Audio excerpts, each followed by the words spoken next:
These were put here as part of the winter and rain things that would cover the food so that when the cats came down here, the food wouldn't be wet.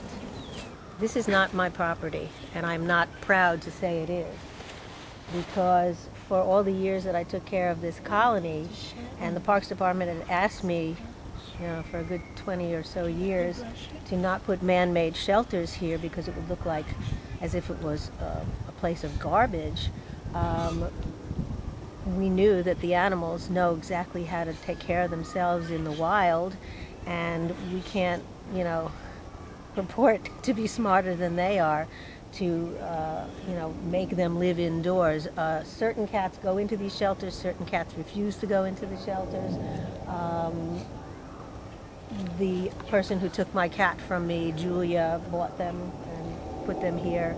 The other person, Marion, who was the second person who took my cat, Carl, from me, thought they were very nice here, and it's embarrassing to me the way it looks, because I think the whole place looks messy.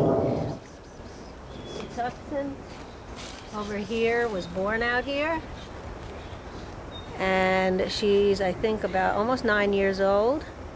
And Fluffy under here was about a year old. She lived indoors with some people but always wanted to be back outside, and when we put Carl here to live for his wonderful 6 years here, she went out with him from my apartment in Riverdale, and she's been happy here ever since. One will be fixed next week. I'll take her home and bring her to the ASPCA van, where they'll transport her to the ASPCA hospital in New York City, and she'll be fixed. She'll come home with me, and we will find her a new home, since someone dropped her here, and she's obviously a little tame cat, Naomi.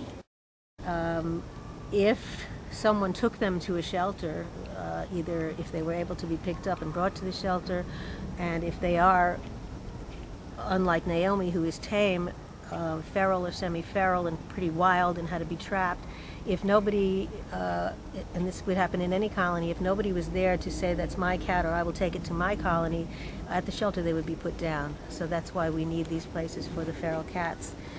They're semi-feral cats, which means you can touch them, you can pet them, but they couldn't have a normal existence at home, nor would anybody want a cat like this in their home, because it could be destructive, and would always be trying possibly to get out, or be very depressed and miserable, in which case, as rescuers, we can tell what's best for the cat. Okay, so you're the one taking care of these cats? Yeah. Nice job. Thank you. Oh. Doing a nice job. Listen, I came across this probably a couple of weeks ago. Thank you. You know, I mean, you got a nice elaborate shelter built, and what do you feed them? A couple of times a week, or? Every day. Every day you buy them to drive? We come every day to feed them, absolutely.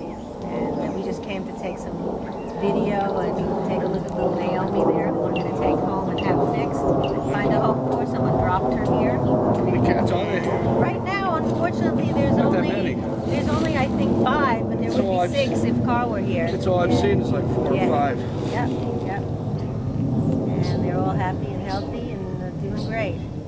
Yeah, no, they're actually reasonably friendly. I mean, A couple of years ago, we came and we saw like 17 cats. Okay. All sizes and colors. All fixed, all neutered. Left over cat food for long. And then all of a sudden they were all gone.